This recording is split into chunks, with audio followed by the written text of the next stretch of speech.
Hey guys, happy Monday. Welcome to another episode of Pickles and Vodka podcast. I'm your host, Christina.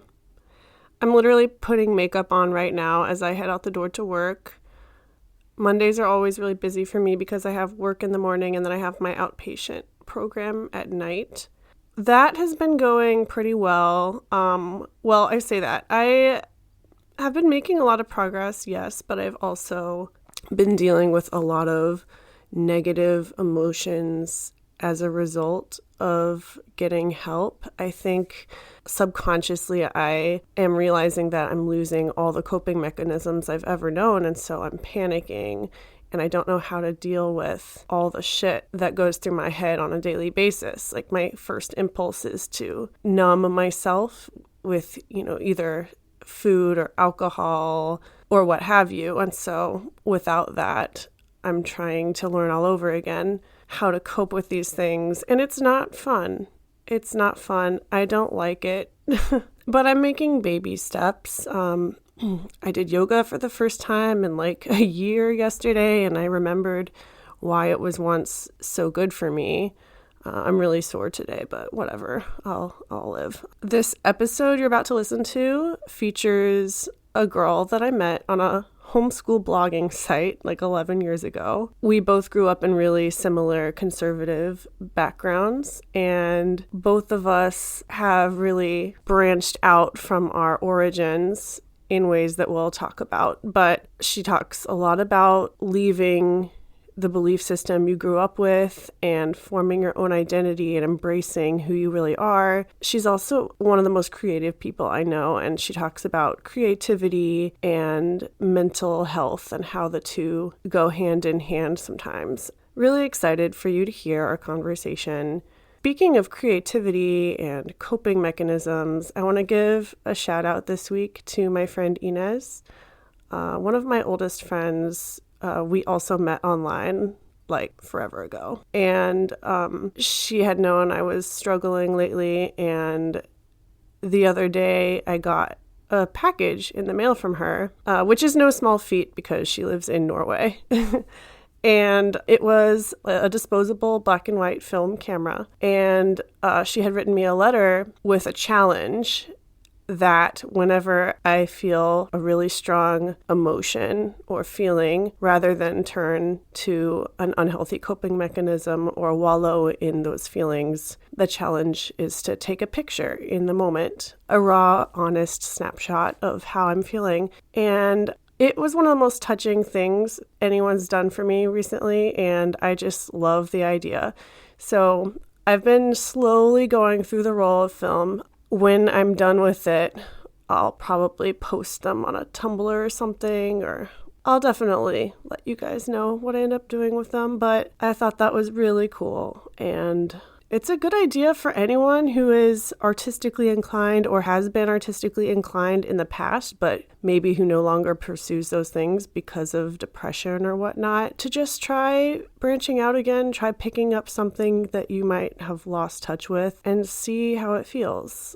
I've really enjoyed flexing my creative muscle, I guess you could say, because it has been too long. So yeah, me and my guest talk about creativity and all that good stuff. So I will now transition into that and finish getting ready for work. I hope you guys have a really great week. As always, if you want to be on the show or you have any questions or you just want to say hi, you can email me at picklesandvodkapodcast@gmail.com. I am on Instagram and Twitter, believe it or not. I haven't used Twitter in like 6 years and I don't really know what I'm doing, but I am on there. My handle is picklesvodka. So yeah, find me on there. Have a great week, and I love you guys. Okay, so what's your name? How old are you? Where are you from? What do you do? Maybe let's start with the basics. I'm 97. No. I knew it. What's your secret to long-lasting skin? Vitamin E oil and the blood of my enemies. Oh, naturally. Okay, I'm Syd, 26, and originally I'm from a small town in southeast Alabama. In 2012, when I was 19, I moved to Hong Kong and kind of became a nomad after that. I lived there for almost 4 years, and then I've been traveling throughout Asia and a few trips to New Zealand as well with my partner, who does a lot of traveling for work. What prompted the move to Hong Kong in the first place? Back then, I was really involved with the church, and so after I graduated, I already had some college credit because I was dually enrolled. But I knew I didn't know exactly what I wanted to do, and I didn't feel the need to like immediately go to college and do something.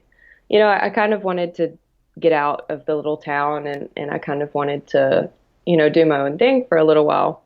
So I got connected through my family to a church in Hong Kong, and I moved there and ended up working with them for about a year and a half until I dropped out of that and started working on visual content production. And I kind of got into the writing and editing world for, some different companies. And kind of in Hong Kong, the rent is really expensive. So you kind of do a lot of things to like make sure that your rent gets paid and your bills get paid. Yeah. So I did a lot. I did some teaching English from like 2 and 3 year olds, which was not my cup of tea, to, the teenagers. And then, I did some visual campaigns for some companies. I did some editing and copywriting for companies. I did some modeling on the side, blah, blah, blah. Just did it all. I was just kind of doing whatever I could.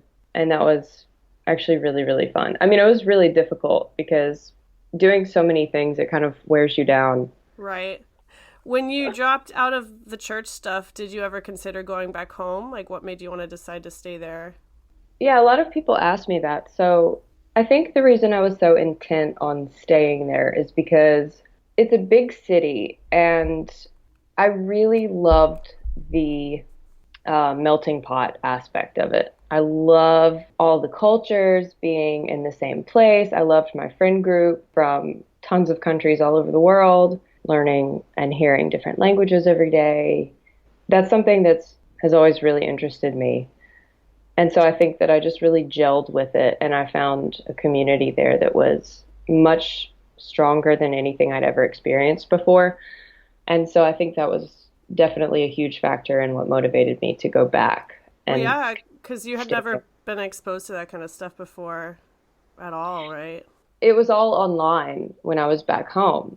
Right. Any exposure to different cultures. I mean, the town where I'm from is a pretty touristy town. So like it was mostly, people from America who would pass through, but we would have international people pass through as well because we're known for historic homes. But that exposure was also really limited. Uh, Especially since you were homeschooled too. I think we should definitely mention that because yeah, that's how we met. We yeah. met on this homeschool blogging website, which is no longer online. I think I Googled it a couple of years ago and I couldn't find it. I'm It really was, sad that all our stuff is gone. I'm glad. Maybe not for you. I think that would have been cute, but for me, I'm so glad that it's gone. But yeah, growing up homeschooled was definitely interesting. For sure. My everyday life was in a very small place where people didn't at the time have as much of an open mind as I would have liked. And I totally, it's kind of painful to look back if you kind of hold this bitterness and resentment against, the person that you used to be. It's kind of hard to look back at your life and confront not only who you were, but also the memories of For that period in sure. your life. And so, a lot of frustration that I had that kind of ties into mental health. You talk a lot about mental health. It was in me to be open-minded and explore and just not be like narrow-minded. Nobody around me at the time was like that. Nobody. And I was shown one way of life, and that's exactly how it's supposed to be. And I was so like my subconscious was so frustrated about it. And so I just took out all of this anger and these feelings of just being trapped and stuck. I just took that out completely on myself. But that's probably why I got some really killer writing done back then, is because of I all mean, those yeah. emotions. Well, yeah, you had a great outlet to express that frustration. Yeah. And I do want to touch on the mental health aspect of it more throughout the episode, but I totally interrupted you telling your life story. So, Oh no, that's like, please ask more because I don't. okay, so you were in Hong Kong doing the church program. You dropped out. You were doing your own thing for like how many years? It was probably a year and a half to 2 years that I was doing my own thing before I officially moved out of Hong Kong, like Okay. as a place to live, and started traveling with Gabe. He travels a lot for work, which is why I'm still traveling all over the place, going to Asia and back to the US some But luckily your and job allows you to do that. yeah, that's kind of why I started writing, and that's kind of why I started trying to amp up my business, is because moving around all the time, I can't get a job. I can't be like, oh, hire me, and then I'll be gone in 3 months, you Right. know? I needed something that could travel with me. I needed something to run remotely. So it's great, but it's also a lot of work. It's really Yeah. hard. Well, yeah, you got to be really like self-motivated. Yeah, and the internet in general is just saturated with everything. You got to have a really strong niche to reach a narrower group of people, because if you keep it pretty broad in general, I feel like. So for example, like I write, if I just like wrote, then everybody can write, you know? Yeah. You know, for anybody starting an online business, I always say like you need a niche. You need like the narrower the better. You're not limiting yourself because everything is just so overpopulated. So what's So yours? I do fiction ghostwriting Okay. and story coaching. People hire me to write their books for them. Okay. So I'll have an author approach me and say, hey, I have this idea for a book. Can you write it? And so I'll kind of brainstorm with them a little, and then I'll tell them to send me a chapter by chapter outline of the whole book in as much detail as possible, because then I'm able to write faster and I'm able to make sure that the final outcome is as close to what they were hoping for, as close to their original vision as possible. Right. I mean, of course, there's that stigma about ghostwriting. Like, how do you feel about your creativity being compromised and you're not credited for any of your work? But it's actually not so much like that. It's different when you're writing someone else's story than when you're writing your own story. I feel like there's still an emotional connection there, of course. If there's no emotional connection, the final book is going to turn out really crappy. Yeah. You know, but because it's not mine, I don't feel like every time I send a finished chapter over to them, I don't feel like, oh, my baby is gone. You know, I don't feel like that. So, I mean, it's a in fact, job, yeah, you exactly. It's a know. job. It's an industry. It's just like any other industry. And there's actually a lot of really good reasons why people hire ghostwriters. So like one of my longest term client, I've been working with him since I started out. He's in Europe, and so he knows English. He's like really great at English, but the characters in his books are teenagers in the US. And Oh. so because he's from Europe, he doesn't really know how teenagers in the US speak. But because I'm from the US and it helps to have teenage siblings, I'm able to, I guess, better express what, you know, their dialogue and what they're thinking and that type of thing than he would be able to. You know, it's also kind of a literary thing. So like talking to somebody is a little different than writing a book. You write how people talk, obviously, but there's definitely like stylistic differences. And so I'm able to help my non-native English speaking clients with that aspect of it also.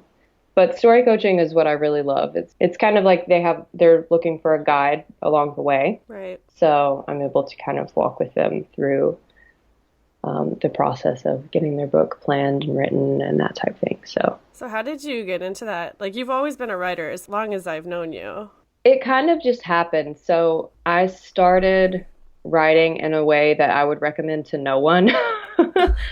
So I was living in China when I decided to start writing because that's always been what I've wanted to do, but I've never done it because everybody said like, oh, that's not a good career or like, what do you do? Just like write stories all day. And obviously a lot more goes into it than that. Yeah. Yeah, it's just like a plumber doesn't just screw a pipe in, you know, like it's a little more behind the scenes. So I signed up for like one of those horrible bidding sites where you only get paid like half a cent per word or 1 cent per word. So like for a whole novel, you only get $500. Yeah. And it's like that could totally work for somebody who lives in a country that is very, very cheap to live in, but that's just not working for me. So I did a couple, I actually did several like really cheaply paid projects. Not all of them were writing novels. Some of them were like editing, copywriting, and stuff like that. But it all just paid terribly. It was basically me paying the client because of how many hours it was taking. And so I decided to amp up my website and try to get clients through there and start using social media to kind of get the word out. And eventually, I found a really good online business coach and started following her. I'm in a few of her courses now, kind of about establishing a writing business and that type of thing. And I just realized that I don't need to be part of those really cheap bidding sites anymore. So I quit. And that was really scary because I realized that I've been holding on to it as like a just in case backup option. Yeah. But it's like the worst backup option because the amount of effort that goes into this stuff like doesn't even pay for anything. So yeah, so I always tell people like you're much better off starting out like with a really strong SEO optimized website with a niche. So the bidding website, was that your only income at the time? Yeah. Oh wow, so that was a big leap of faith. Yep.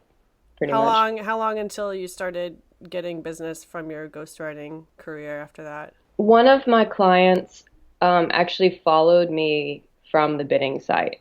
So like obviously it's not those prices anymore.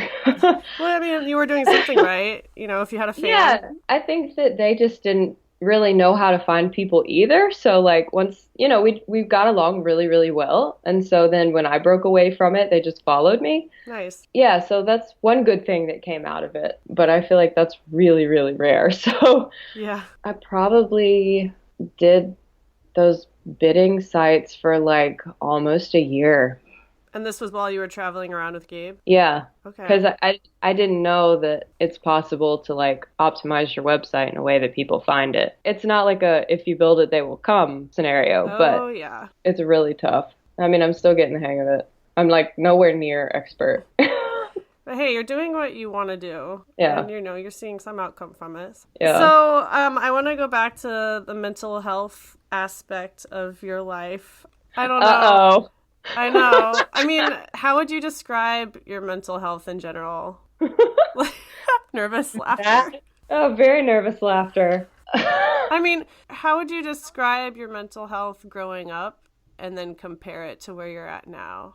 Growing up, it was tumultuous for different reasons. I think it was because I've always been like who I am now. I just wasn't allowed to like question and, you know, challenge certain opinions of the people around me. Oh, yeah. I mean, I can relate to that a lot, too.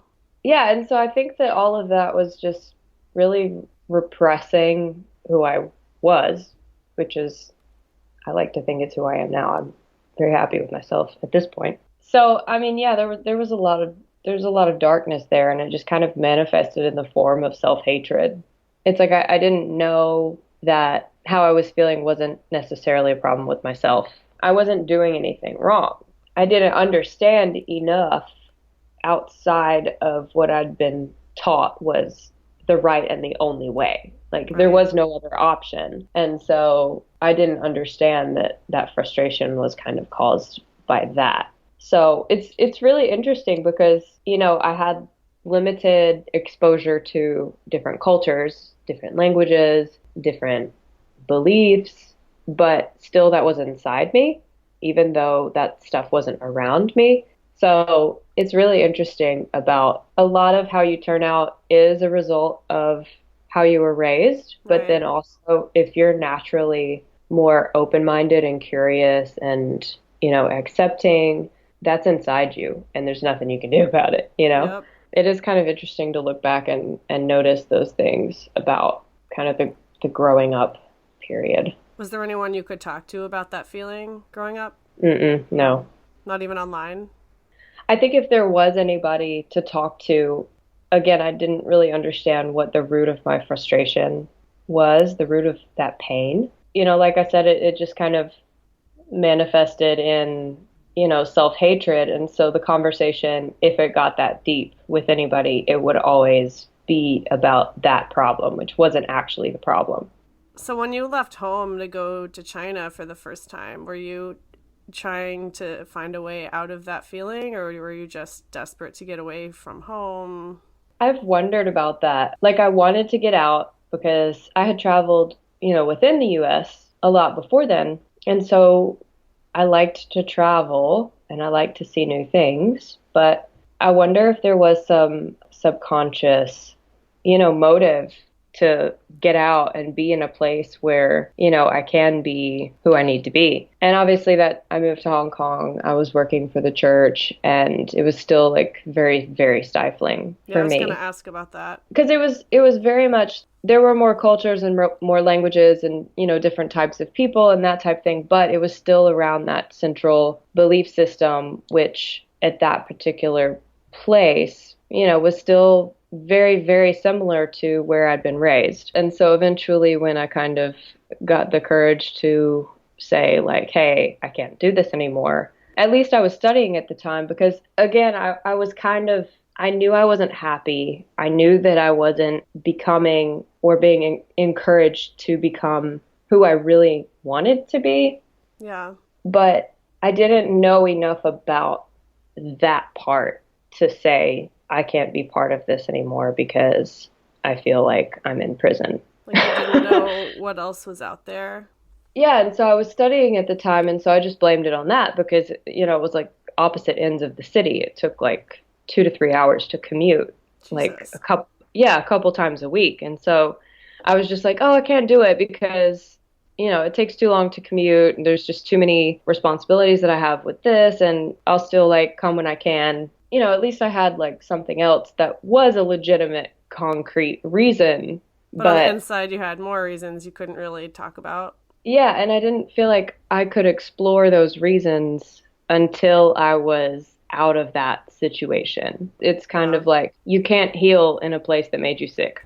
Yeah. No, I had a really So, similar experience. I also left home to go to a Christian school 500 miles away. It was yeah. also very much the same type of environment, and I continued to struggle for a long time. And it's a scary thing when that's what you've been raised with and all the people you love are deep in that circle. There is a strong sense of community that's positive in a lot of ways. Yeah, especially if that's all you've ever known. That's like kind of the only option that you've ever had. And all of these people while you're in that group, they care for you and they are there for you. And once you're out, I mean, it's been 7 years since I moved overseas. I can't really speak for other people's experiences with different groups, Right. but for me, I'm still getting adjusted to the fact that a lot of people only loved me because I, at the time, believed the same thing. And I've had so many breakdowns about it. I'm glad that I'm a lot stronger now, but it never stops hurting. When did you start opening up about this, like being more comfortable talking about it? After I left that circle, it was kind of like, obviously, I still had my friend group who was in that circle, and obviously, they still cared for me, but a lot of the care that I had been receiving stopped, like instantly. And so it was a really, really harsh cliff. It was just a drop off. Suddenly, I felt really alone and confused because, all these people were like the last people that I thought would ever, be that way. And so I wondered, like, is this a message? Like, have I made the wrong decision? But every time I really thought about it realistically, it was like, no, I didn't make the wrong decision. And I knew that there was more, the more that I dug into myself, I knew that there was like an underlying reason for why I did that. There was such a disconnect between who I felt that I had to be with these people and then who I knew I was. And, the more that I thought about it, it's like, it's not worth it to be stuck with these people who don't accept me for who I am. Yeah. I'll be miserable forever. Should I keep going in the way that's safe, and I know that people are going to care for me, but they just think it's me? Or should I lose those people who only love me because we're in the same circle and because we believe the same thing? I had a few people who I was really close to were also kind of misfits, and we've kind of grown together, and they're still my best friends. They were creative and artistic and, kind of weirdos. So, we kind of walked out together. The journeys of kind of leaving that and finding something else and where we ended up were different, but it was like we were holding each other's hand. It's like, okay, we don't really fit in anywhere. We're just like doing what we do. And it was tough because it's like, we're not trying to hurt anybody. No. We're just trying to live life. And, all these people just like attack you. If you're in the circle and then you leave the circle, you just get ravaged. Yeah. In a way. It's not always like aggressive. It's very passive. That's the worst.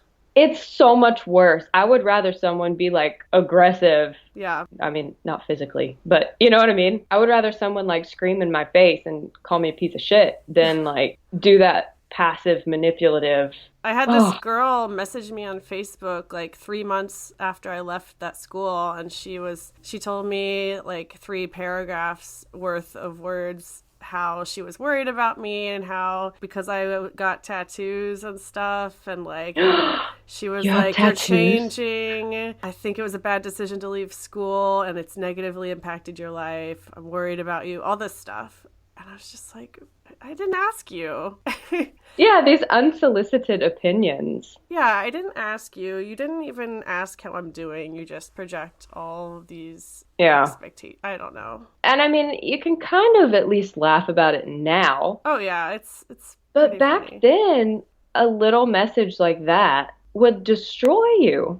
Yeah. It makes you doubt everything. So when you were going through this whole process, what did your parents think? Were they in contact with you much? Like, here you are on the other side of the world having this transformative process. Yeah, it was not easy. That was the hardest, and it's still hard. And it's really affected pretty much every area of my life having that. I hesitate to use the term disconnect, but it is. I still don't want to say that it's caused a disconnect with them, but absolutely it has. I think especially because, and I mean, you and me are the oldest child. Yep. So how many siblings do you have? 2, so not as many as you, but they're significantly younger. Like my brother's 8 years younger, my sister is like 9.5 years younger. With the oldest child syndrome, it's almost like as the oldest, you're kind of a picture of the quality of your family life. Yeah. If you do something that's outside the norm, it seems like the people, especially within circles like that, start thinking that your family is messed up or your parents did something wrong or, that your family's collapsing or something like that. Yeah, there's a lot of pressure. There's a lot of pressure. And then it seems like all of the responsibility to take care of the parents and the siblings kind of falls on the oldest. Yep. Which obviously is kind of this really old traditional pressure, but it's not true. It's like, I'm an individual person. So yeah, it has really affected, I don't know enough to say if it's affected others' opinions of my family, but I'm sure it has, especially in a small town in Alabama. What about your siblings? Have you talked to them about how you've changed, or do you think it's affected them in any way, good or bad? I mean, they're the middle and the youngest, and because they're significantly younger, I feel like they never did and never will face the kind of pressure that I did. So I'm really happy. At the time, especially when I stopped being involved with the church, they were young enough that they were really, really influenced by that belief in that culture as well. And so it was hard for them. They wanted me to go back to church, but it's not really like that anymore. Like they're very much their own people, and I'm really proud that they have not like become exactly what everybody else has. So I mean, they're still involved with church. That it's kind of like in my town and in the South as a whole, I feel like church is definitely more than just a belief thing. It's also like a culture thing. It's like Totally. it's a social thing. So going to youth group on a Friday night or hanging out with your youth buddies on Sunday night or Wednesday night or something, it's not only about, hey, we're getting together because we all believe the same thing. It's very much like a social gathering, and that's just kind of what you do. There are great things about it. I mean, we're still in contact. I know, dude. I can't believe And it. that It's so that was weird. like that online circle. Yeah, I mean, heck, how old were we when we joined that website? Uh, I want to say like 13. Yeah, I think we were 13. That's been Yeah. like 13 years. So insane. Yeah, but I feel like you and I kind of gelled because we sensed that we're both kind of different types of people, And that's even exactly what you were talking about is you kind of knew who you were deep inside, but you couldn't really express it. Like I never felt like I fit in either with a lot of the homeschool or the Christian people, but yeah. I didn't know how to express that because what's the alternative is to become an outcast and be shunned Yeah, by your and have society. yeah, and have no friends and just like sit at home, and then when you go to church or that social gathering, then like nobody wants to talk to you.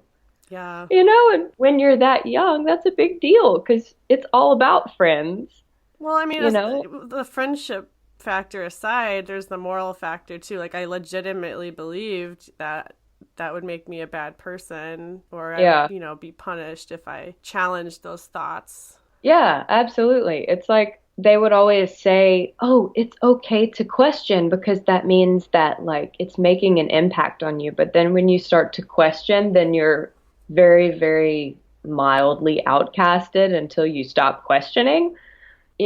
It's this subtle like, "Oh yeah, you can question, but don't do it."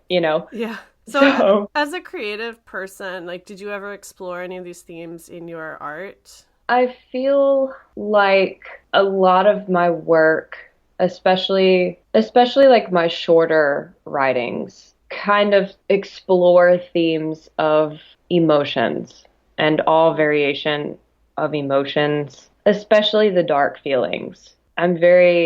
I feel like inspired isn't the right word, but I think about these dark feelings that we have a lot, and it's a way, writing shorter pieces. So like, small pieces that are like one or two paragraphs or even, poetry or something like that is kind of like a short, condensed way for me to like really figure out how I'm feeling. I write in a lot of like symbolic ways that I hope it means something different to everybody who reads it because I know a lot of people experience separation from things that they love or things that they once loved, or a lot of people are kind of grappling with these dark feelings inside them and they don't feel like anybody else feels the same way.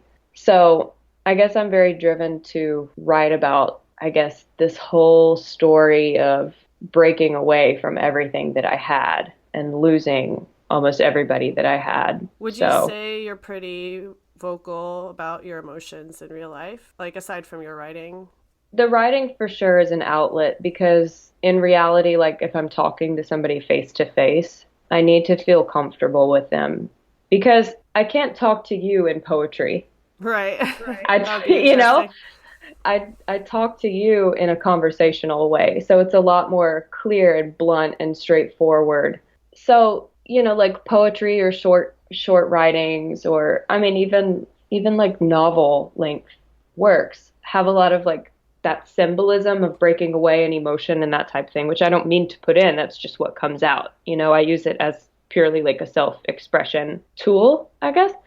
But then when I'm talking to you, it's like I feel sad because I've lost almost everybody that I ever thought cared about me because I broke away from a belief system, you know? And so that's very blunt. I'm not just gonna like go up to somebody that I don't trust and say that. So I'm saying it on a podcast. There you go. You know, again, that kind of goes back to like, I feel comfortable with you because I know that our stories are similar. And people don't talk about this. They No. don't talk about the real feelings of how it is kind of coming out of that. It's painful. Like, it's going to hurt forever. It's like literally giving up a whole life. It is. But I'm so happy that I am who I am. And that will always mean more to me than pretending to be something else. So how do you find the courage to do that? Like, let's say you're still stuck in a belief system like that, or you're pretending to be someone you're not. I think that's a tough question to answer because it looks different for everybody. So, like, I mean, it's still a journey. You know, it's almost like a fake it till you make it thing. Yeah. It's like whenever I talk to somebody, you know, from back home or my family, then I feel that there's one of two reactions. I either kind of start pretending again, or, you know, I hold them at arm's length and they think that I'm this like heartless bitch. Well, So, I mean, it's about self-preservation too. yeah, absolutely. Because that kind of stuff is really vulnerable. You know, once you've been through all of this turmoil of breaking away and losing people and having people turn their back on you and feeling alone and all that stuff, you don't feel comfortable getting vulnerable with these people anymore. There's just a lot of complex emotions that come into play here. And so I think some people are able to regulate those emotions really well. And then some people suffer in silence and use writing as an outlet. I'm guessing you're one of the latter types of people. Yeah, because there's only a handful of people that I feel really comfortable talking to in a very like blatant way. There are, I mean, even after I think it was 2015, like maybe late 2014, early 2015 when I like officially stopped going, and I'm still kind of figuring out those emotions. Have you Yeah, ever talked to a professional about it? I haven't. Is that something you I would ever think about doing, or? Yeah, 100%. I think I have felt stopped because I'm traveling all the time. You know, online, there's more people who are doing like online therapy and that type thing, but it just doesn't feel, because even though it's hard for me to talk to somebody face to face, you know, if I were to see a professional, I would want to be face to face with them because I would want someone to read my body language and tell me when I'm saying what isn't actually the real problem. You I know, when I'm just agree. saying something to make it sound good. Like, oh yeah, Yeah. I'm doing great because blah blah blah. Like, unfortunately, I'm really good at that, like finding an underlying reason for something that's actually not the underlying reason because it just sounds good. It sounds like I'm Yeah. self-aware, but you know, I like don't really want to dig down deep to get to the roots of these feelings and these thoughts that I'm 'Cause having. that's So, painful and a lot of work. yeah, it is. But I mean, it's something that I kind of do alone, I guess, and then that's what comes out in my writing. Do you journal at So all? I do. So there's this, I have a notebook here that I call my everything notebook. Anybody who follows me knows that I keep my everything notebook. It's kind of a mixture of my journal combined with like notes about clients' projects, combined with poetry, combined with random leaves that I find that are pretty that I stick in the pages. You know, it's just like literally got everything. It's total chaos in there. But then there's also this really cool site that I've been using for the last month called 750 Words. Is it spelled out in numbers or letters? 750 words. And Okay. that has really helped me. It's like completely private and confidential. And so every day you log on and you write 750 words. And so the theory behind that is it just gets your brain going, and all the stuff that you're holding inside you can just like come out. And so I do some of that in my everything notebook, but then having this really simple website where I can just like type, I know that it's safe and that there's not going to be like any pressure for me to say a certain thing. And, Yeah. it's been really useful for me to kind of dig through those feelings during a time where I don't have really the locational or the financial means to see a professional about anything. But it is something Yeah. I've really been thinking about recently because I've never seen a professional in like a therapy or counseling setting. And it is a big step. I think it's really easy for people to be like, oh, go see a therapist and all your problems will be solved. But it is a Yeah. trial and error process. I've seen a few good therapists and I've also seen a few bad ones. And Yeah. it's just kind of a gamble. Is it kind of like you have to find one that you get along well with or that you feel that y'all kind of gel in For a good way? me, the first thing I have to consider is finances, unfortunately. Like, I have to make sure Yeah. they're in my network before I get too attached to them. Because Mm. I did find a really good one when I was living in Virginia, but she was out of my network and I had to stop seeing her because she was too expensive. And that sucked. No. That sucks. It sucks ass. But that's just the reality for a lot of people. Yeah. And I think it's important to explore other options too. Yeah. What are some other options? I've talked about this a lot in previous episodes, but online communities have been so invaluable to me. Reddit and other places. I mean, I'm kind of like a social outcast. I don't talk to a lot of people in my everyday life outside of work. And so, especially moving Same. to a brand new city, it's Yeah.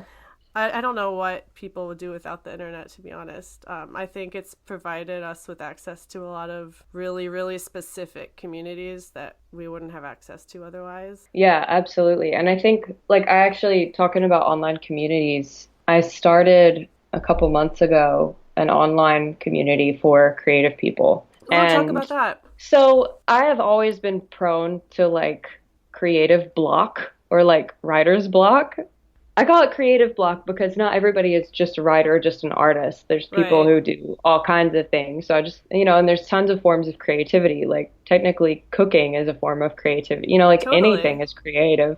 And so one of my theories behind why we get, that block is because there's a disconnect between our bodies and our minds. So like sometimes we inhabit our minds too much and then we get angsty, like cabin fever, kind Oh, of. yeah. I experience that a lot. And so I thought, like, I travel all the time.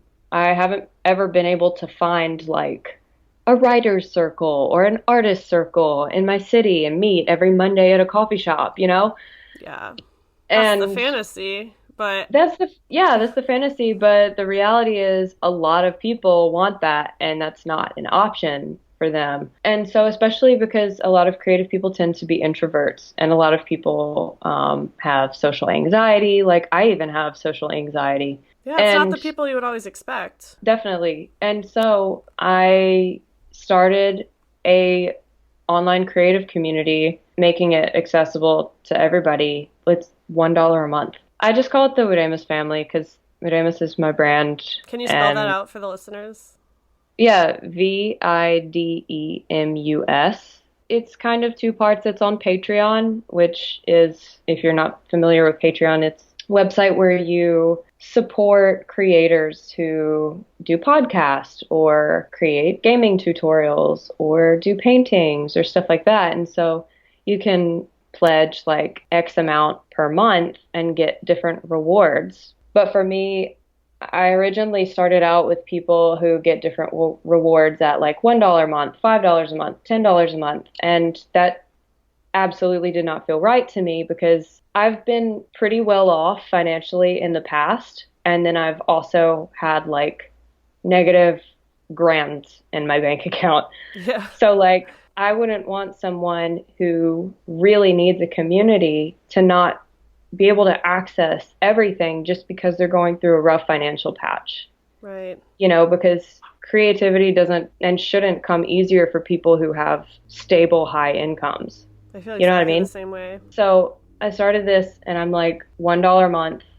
And then I link it to a Discord server where we can have live chats, live coaching, story coaching sessions for the writers in there. I would like to start a podcast. So once the community grows a little more, then I want to start doing a podcast about creativity, which you can Yes. be on. Yes.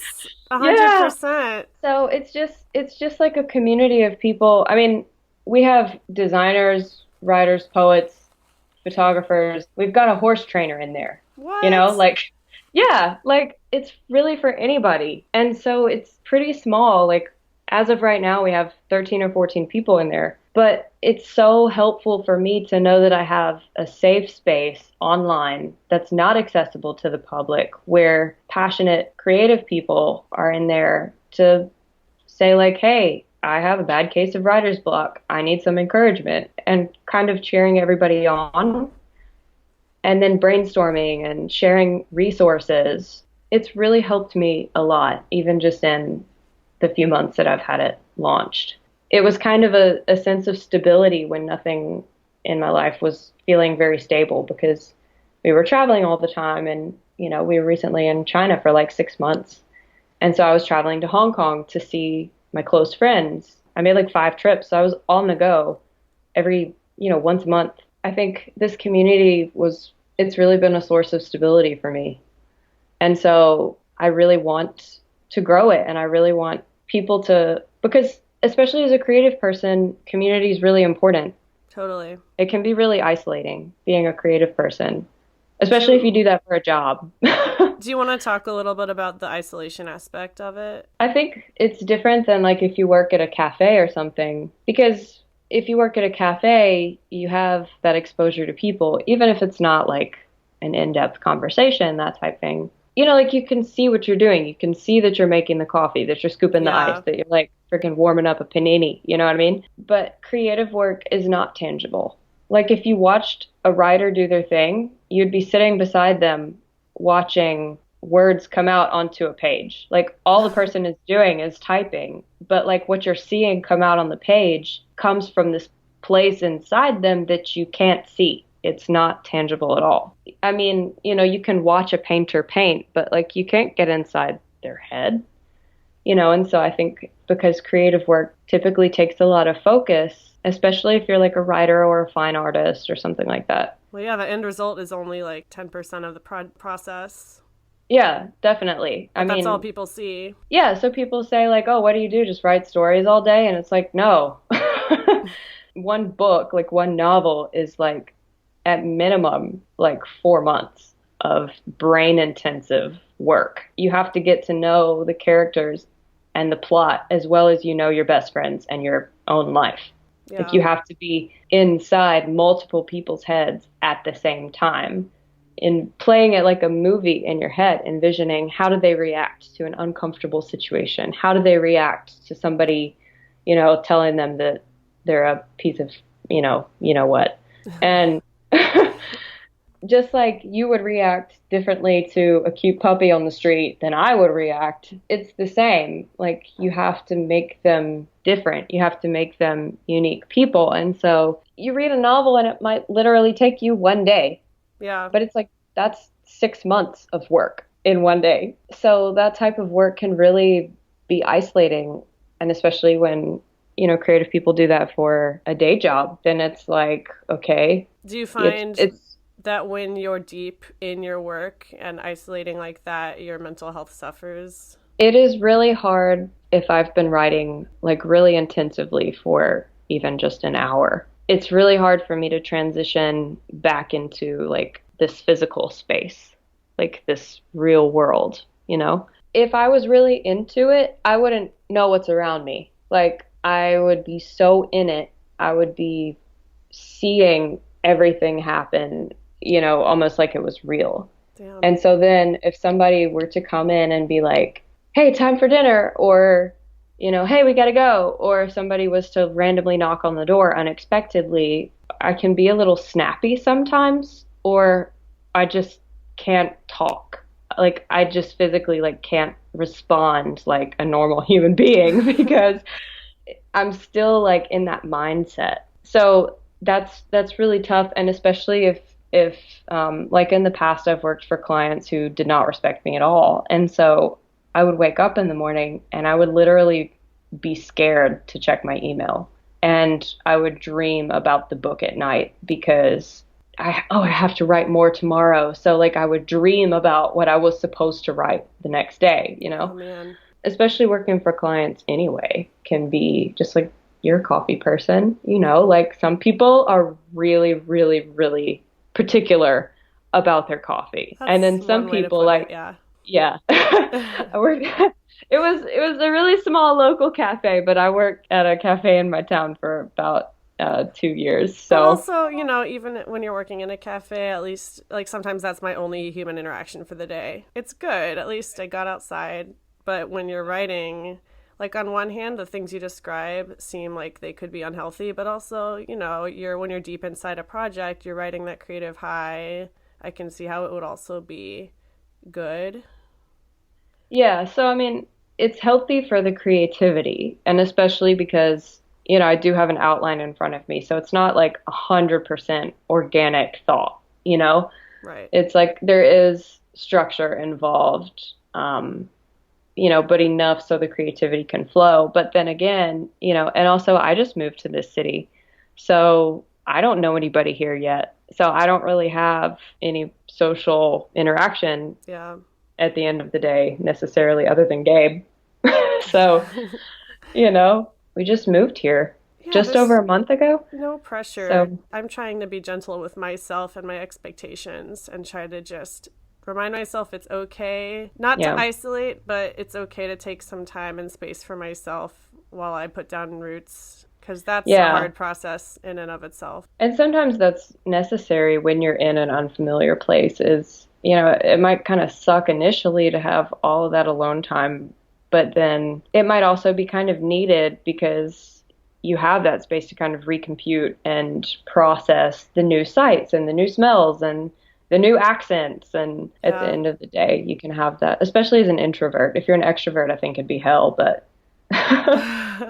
Well, then if you're an extrovert, I feel like it's easier for you to go out and yeah, if meet you're an people extrovert, too. you'd probably have like a group of 20 friends right now. I mean, but in the meantime, you have your online community. Can you say one more time how to find it? So it's on Patreon, and you can just search for my name, Syd Wachs. My last name is spelled Wachs, and I'm pretty much the only Syd Wachs out there, so my name will show up. Well, and But you yeah, you're also on Instagram. yeah, my handle is my brand name. It's Videmusart. Videmus art. It's a Latin word. I've just always used it For forever. years. Yeah. I think it started like even back in the time when we were first getting to know each other. Yeah, it's been a really long time. I thought about changing it, but it's like it's just a word that I feel has become part of me. It's a Latin word. It means we see. And I think that's a really beautiful image in my head because it's like we is, a community, and community is something that's really important to me. So the idea of everybody looking at something beautiful together is really lovely and really comforting for me. Yeah, or even like the not so beautiful parts too. Yeah, but even those are kind of beautiful in a way. Well, that's true. You mentioned, focusing a lot on the darker things in life and finding beauty in them. And I feel the same way too. I've always been drawn to stuff like that. I think that's why we've always meshed. We've talked about a lot of really intense, uncomfortable things today, which I think is really important because the stuff that we've talked about, a lot of people don't talk about. And Yeah. it's really, really difficult to get through, especially if you don't necessarily have like a strong group of people. Like if you are leaving a belief system or a community that kind of that kind of held you inside and made you feel like you were being cared for, that type of thing. If you don't have people outside of that, then it can be really lonesome trying to find your way out of that. And there is no formula for getting through something like that Yeah. because it's different for everybody. But I guess if anybody listening does find themselves like in a situation similar to what we've been through, at least I'm here. Nobody should ever feel alone, especially if they're coming out of that feeling of, again, that word isolation. Yeah. It's just awful. It's And debilitating, and it seems it impossible is, to get out of. yeah, it is truly debilitating. And nobody should ever have to go through those emotions or feel those things and go through all of that alone. If someone is really like on the way to becoming themselves, despite a culture and a group that never encouraged them to do that, that's incredible and it's really, really brave. Can I also say that, like, we're both 26 and we both left those belief systems a while ago, but neither of us are anywhere near perfect. And like Yeah. we are embracing who we are, but also life is still hard. We still struggle. I mean, at least I can say for myself, but also I know if I was still pretending to be someone I wasn't, I would be 10 times more miserable. Like, I don't regret anything. Yeah, and I mean, it was so, the word debilitating is such a powerful word for this because, like, I did feel like I was not going to make it out alive because I was so unhappy with, who I was. And I'm not sure, like, if I hadn't taken that first step, for me personally, I don't even know if I would be here right now. I had two people who really loved me through all of that. And that made the whole thing just so much more worth it because I know I'll probably listen to this in like 1 year and be like, oh my gosh, I was so stupid. But Oh, like at this point, as of right now, I am very comfortable with who I am. I feel like I am who I've been trying to find inside myself. And it just takes that first step and one person to walk through it with you. Everybody should have somebody to walk through these feelings with. So, totally. And if um, you feel like you don't have anyone like that in real life, there's always online communities. 100% because there's so many times that I felt that I was just bonkers for feeling a certain way, or I thought I was the only one experiencing whatever this emotion was, and nobody is ever really alone. Online communities are so powerful, especially if there's nobody in real life that you feel like you can talk to. Because again, like writing is different than speaking, Yeah, like totally. speaking to someone does take a lot of guts, especially if you are more of like a writer type person.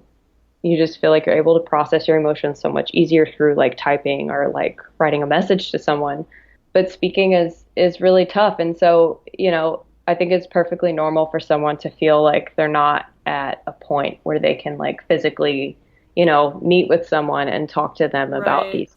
Maybe try some self expression through art or writing or what have you. Yeah, for sure. There's tons of outlets and everybody's, outlet. Creativity is just so powerful for processing these feelings and connecting with other people who feel things really vividly as well. So, I found a great group of people through Instagram.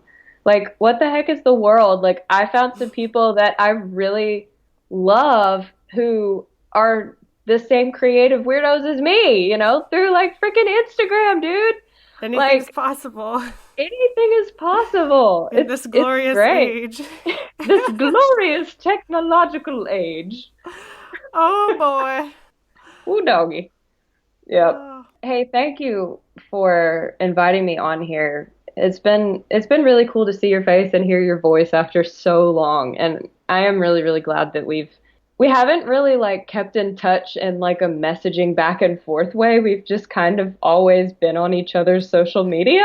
So, but I feel like sometimes that's enough. Like yeah. I don't know. It makes me happy to see you becoming who you're meant to be and following your creative journey, and I'm really proud of you. Well, you too. I've always really enjoyed seeing your updates and like where the heck are you and what are you doing and yeah. Do you still ride a motorcycle? I sold it when I moved to Seattle, but I'm gonna get another one soon. That's the goal. You So, should because you look great on them. oh, thanks. That's the only reason I do it. For the gram. Right? For the gram. Well, thanks so much. It's been really fun. Of course, anytime. Let me know when you start that podcast of yours. Absolutely. Hopefully soon. Hopefully soon. I want to do it when I get to 50 people in our community. All So right, well, guys, you heard her. Go join up today. Yeah, join us, creative people. And the horse trainer. Yes, that is definitely Yeah. the most creative of them all, probably. All right. Goodbye. Have a good day. Thanks, you too. Bye. Bye.